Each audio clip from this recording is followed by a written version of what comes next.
serta teman-teman yang saya banggakan. Puji syukur kita panjatkan kehadiran Tuhan Yang Maha Esa, karena hari ini kita bisa mengikuti presentasi tentang alat musik tradisional Indonesia. Sebelum kita memulai presentasi kita hari ini, dimohon untuk teman-teman untuk berdiri. Baik, perkenalkan saya Kalisa Ramadhani Rustiawan yang bertugas sebagai MC sekaligus moderator pada presentasi hari ini. Perkenalkan, nama saya Stefani. Perkenalkan, nama saya Sintana Dewi. Perkenalkan, nama saya Anissa Dewi.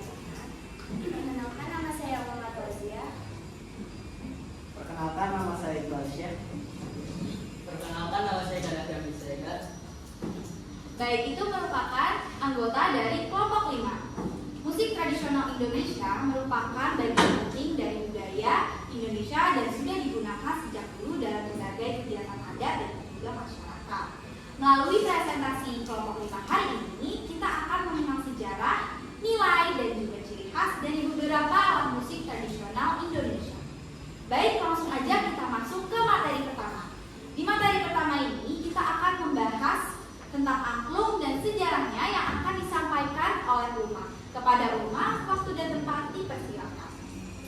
Angklung merupakan alat musik tradisional Indonesia yang terbuat dari bambu dan demikian dengan cara dimainkan dengan cara digetarkan atau digoyangkan. Alat musik ini berasal dari Jawa Barat. Angklung terdiri dari 2 hingga 4 tabung bambu yang digantung dalam berbagai bambu dan dirangkai menjadi satu dengan tali rotan. Tabung bambu dirukir dengan detail dan dipotong demikian rupa untuk menghasilkan nada tertentu ketika bingkai di bambu digoyang. Sejarah angklung berakar kuat dalam kehidupan masyarakat Sunda di Jawa Barat, Indonesia. Dipercaya bahwa angklung sudah ada sejak masa kerajaan Sunda yang berjaya di wilayah Jawa Barat antara abad ke-12 hingga ke-16. Wah, terima kasih banyak ya Uma. Tadi penjelasannya sangat menarik sekali. Kita jadi tahu nih asal-usul angklung dan bagaimana sejarahnya berkembang di Indonesia.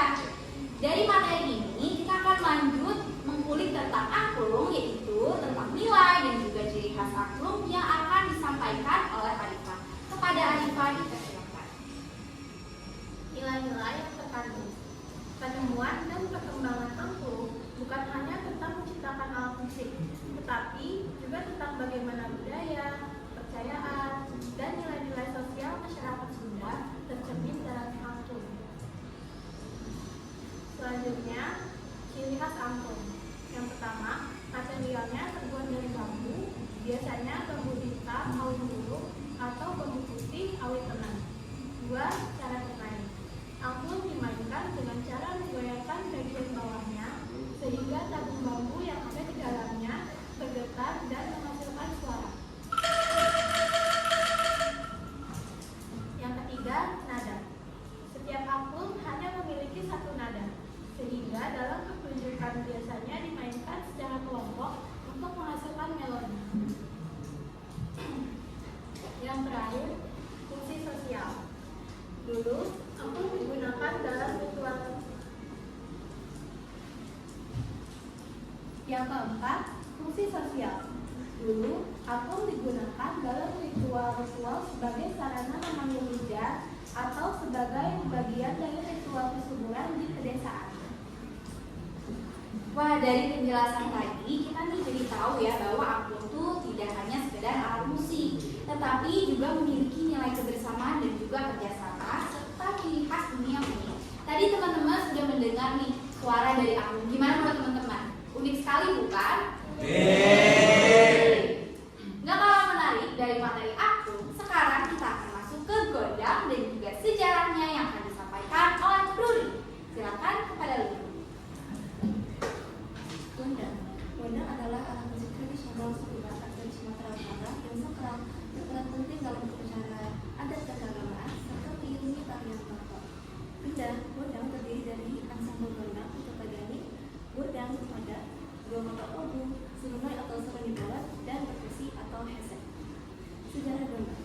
Gondang adalah musik sakral yang menjadi bagian komunikasi dalam seluruh kehidupan dan upacara adat seperti pernikahan, kematian, dan pengantaran raja. Nih, dari sini kita akan tahu nih sejarah gondang dan perannya dalam budaya daerah, terutama dalam upacara adat yang sudah dijelaskan oleh Roni.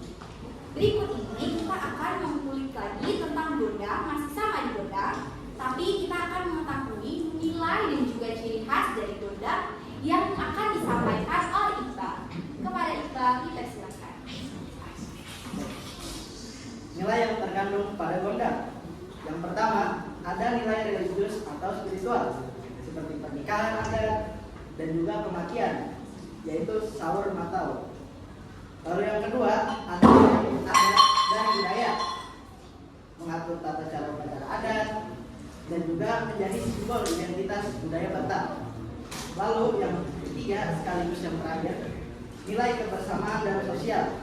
Semua pihak seperti raja adat, penari, pemusik, masyarakat yang terlibat, lalu menumbuhkan rasa gotong royong. Selanjutnya, ciri khas dari gondang. Yang pertama, didominasi alat musik. Gondang sabangunan, yaitu satu set alat musik gondang. Lalu yang kedua, tagani, 5 gendang bernada. Lalu selanjutnya, iramanya kuat dan berpola, seperti ritme tegas, dinamis, dan berulang. Lalu setiap pola gondang memiliki makna tertentu. Yang ketiga, memiliki fungsi sakral dan adat, seperti tidak dimainkan sembarangan dan juga biasanya dipakai dalam upacara adat dan ritual. Lalu yang keempat, sekaligus yang terakhir, mengiringi tari tortor.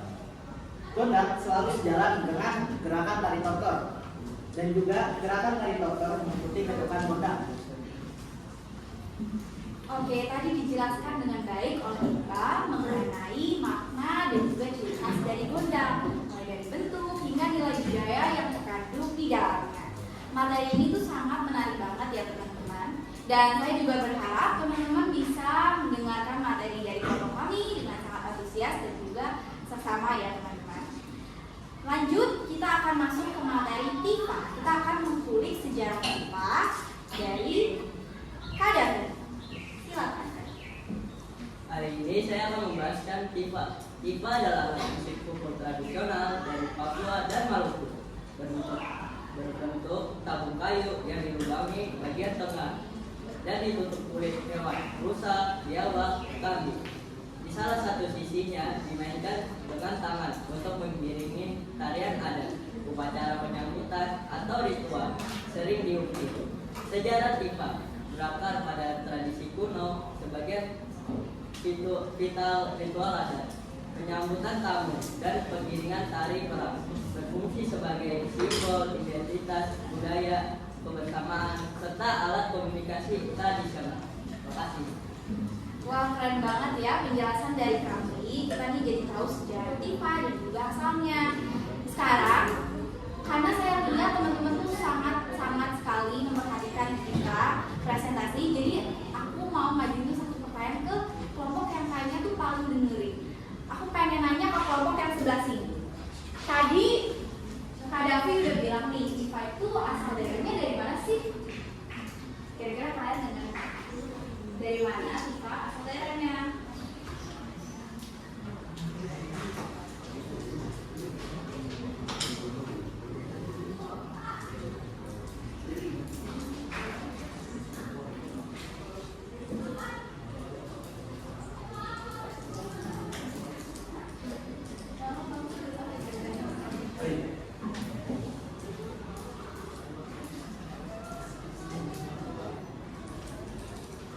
Dari mana? Oke, bentuk sekali tepuk tangan untuk kelompok yang sebelah sini. Oke, baik. Dari tadi kita udah dengerin sejarah dari TIFA ya. Sekarang kita akan mendengarkan nilai dan juga ciri khas dari alat musik TIFA yang akan disampaikan oleh Stephanie. Kepada Stephanie kita silakan. Nilai yang terkandung pada TIFA. Yang pertama, nilai budaya dan identitas. TIFA merupakan alat musik tradisional khas Papua yang menjadi simbol jati diri dan kebanggaan masyarakat Papua. Keberadaannya mencerminkan kekayaan budaya lokal yang diwariskan turun-temurun. Yang kedua adalah spiritual dan religius. Dalam beberapa suku, pipa digunakan pada upacara adat dan ritual keagamaan. Bunyi pipa dipercaya sebagai sarana komunikasi dengan leluhur dan roh nenek moyang. Yang ketiga, nilai sosial dan kebersamaan. Pipa sering dimainkan secara berkelompok dalam tarian dan acara adat. Hal ini menumbuhkan rasa persatuan, kerjasama dan solidaritas antar anggota masyarakat. Lalu ada ciri khasnya. Yang pertama, bentuk tabung memanjang. Pipa berbentuk seperti tabung atau silinder, ramping di bagian tengah dan melebar di salah satu ujungnya. Kedua, terbuat dari bahan alami. Dibuat dari kayu pilihan dan bagian atasnya dilapisi kulit hewan, biasanya kulit rusa atau biawak. Yang ketiga, dimainkan dengan cara dipukul. Pipa dimainkan menggunakan tangan, bukan alat pemukul. Yang keempat, memiliki ukiran khas Papua. Permukaan pipa dihiasi ukiran atau motif etnik Papua yang memiliki makna simbiosis. Terima kasih atas ini. Dari sini kita jadi makin tahu nih keunikan dari pipa dan juga nilai-nilai budaya yang ada di pipa. Baik, setelah kita menyimak seluruh pemaparan materi hari ini, selanjutnya kita akan membuka sesi tanya jawab dari teman-teman semua yang masih penasaran dengan materi kita bisa mengajukan pertanyaan. Kita akan mulai dari kelompok 1, silakan untuk bertanya.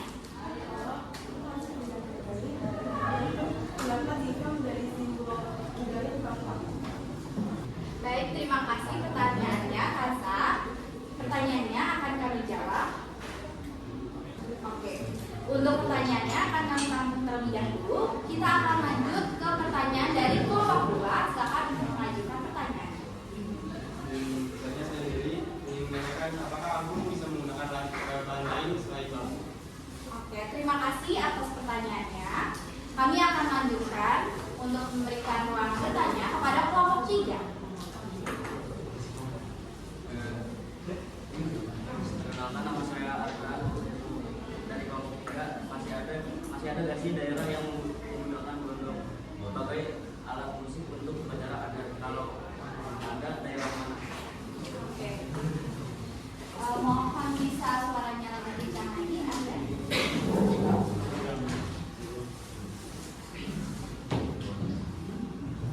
Masih ada nggak sih daerah yang menggunakan gondang sebagai alat musik untuk upacara adat? Lalu kalau ada, daerah mana? Oke, baik. Terima kasih Adan atas pertanyaannya. Kita lanjut ke kelompok 4. Silakan untuk bertanya. Saya dari kelompok 4 ingin bertanya, apakah pengelompokan alat musik tradisional masih penting di era alat musik digital? Oke, pertanyaan menarik sekali. Terima kasih ya, Binata. Selanjutnya untuk kelompok 6. Akan menjadi dari kelompok 6. Saya akan tanya, apa alat musik tradisional sangat erat dengan budaya lokal? Terima kasih banyak ya. Jadi sekarang lanjut ke kelompok 7. Perkenalkan, nama saya Gema dari kelompok 7. Ingin menanyakan apa keistimewaan angklung? Oke, terima kasih banyak ya teman-teman semua juga yang sudah bertanya. Kita akan mulai menjawab pertanyaan dari kelompok 1 terlebih dahulu yang akan dijawab oleh Ruli.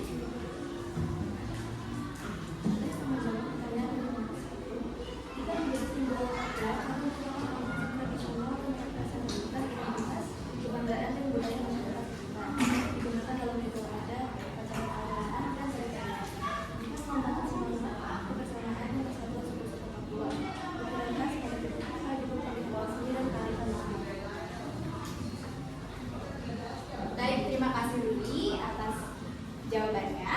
Kita akan lanjut untuk menjawab pertanyaan dari kelompok 2. Silakan. Jawaban dari kelompok 2 yaitu bisa. Angklung secara teknis bisa menggunakan bahan lain selain bambu untuk tabungnya. Meskipun bambu adalah bahan tradisional yang paling umum. Penggunaan bahan lain umumnya bertujuan untuk mengatasi daya tahan atau variasi suara. Namun, bambu tetap menjadi bahan terbaik untuk menghasilkan suara khas yang nyaring. Oke, terima kasih Arifa atas jawabannya.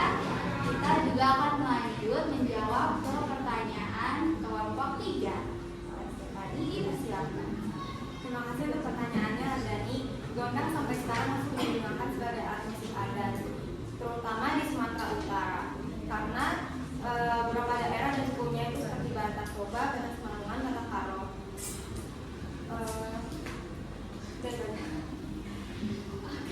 terima kasih atas jawabannya Stefani.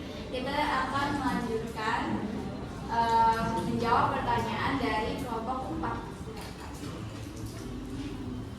Oke, baik. Sebelumnya saya kurang mendengar pertanyaan kelompok 4. Bisa tolong diulang lagi? Apakah pengelompokan alat musik tradisional masih penting di era alat musik digital?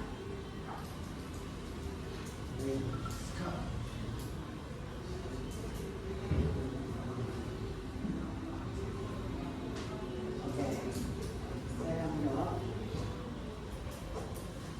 Pengelompokan alat musik tradisional masih sangat penting, meskipun sekarang sudah ada alat musik digital. Pentingnya itu untuk melestarikan budaya, menggunakan pembelajaran, dan juga dasar inovasi musik modern, serta dokumentasi dari penelitian. Untuk yang melestarikan budaya, kelompokan alat musik membantu kita untuk mengenal asal daerahnya, menjaga identitas, budaya bangsa, mencegah bangsa tradisional hilang. Lalu yang kedua, memudahkan pembelajaran, yaitu dengan mengelompokkan pelajar jadi lebih mudah memahami jenis alat musik, mengetahui cara memainkannya, mempelajari sejarahnya. Lalu yang ketiga, dasar inovasi musik modern. Musik digital sering mengambil inspirasi dari alat tradisional. Kalau alat tradisional dipahami dengan baik, inovasi jadi lebih berkualitas. Lalu yang terakhir, dokumentasi dan penelitian. Mengelompokkan membantu penelitian mencatat dan mengkaji alat musik, dan juga menyimpan data budaya untuk generasi mendatang. Oke, terima kasih Iqbal atas jawabannya dan juga kelompok 4 yang sudah memberikan pertanyaan. Kita akan melanjutkan untuk menjawab pertanyaan dari kelompok 6. Silakan Kak Davi. Kali ini saya akan menjawab pertanyaan kelompok 6. Secara garis besar, ada 4 alasan utama mengapa keterikatan ini begitu kuat. 1. Jembatan dunia spiritual. Bagi banyak suku Indonesia, alat musik adalah media komunikasi dengan Tuhan, leluhur, atau alam gaib. Contohnya, gamelan, sakaten di Yogyakarta. 2. Penanda siklus hidup manusia. Alat musik tradisional hadir di setiap momen penting kehidupan seorang hidup, dari lahir hingga mati. Sudah? Baik, terima kasih Kak Davi dan juga kelompok 6. Selanjutnya, yang terakhir kita akan menjawab pertanyaan dari kelompok 7. Silakan untuk Urma. Saya akan menjawab pertanyaan kelompok 7, yaitu keunikan angklung terletak pada pembuatan dari bambu pilihan. Cara memainkannya untuk digoyangkan untuk menghasilkan nada, membutuhkan kekompakan karena dimainkan berkelompok untuk harmoni, serta nilai filosofi dan budaya yang mendalam tentang kebersamaan dan persatuan. Sudah cukup untuk kelompok 7. Baik, terima kasih Urma dan juga kelompok 7. Sebagai kesimpulan, hari ini kita telah mempelajari angklung, gondang, dan IPA mulai dari sejarah, nilai, dan juga ciri khasnya. Semoga materi hari ini dapat menambah wawasan dan rasa cinta kita terhadap budaya Indonesia. Akhir kata, saya sebagai MC dan moderator mengucapkan terima kasih. Mohon maaf apabila selama memandu acara terdapat kekurangan. Kami dari kelompok 5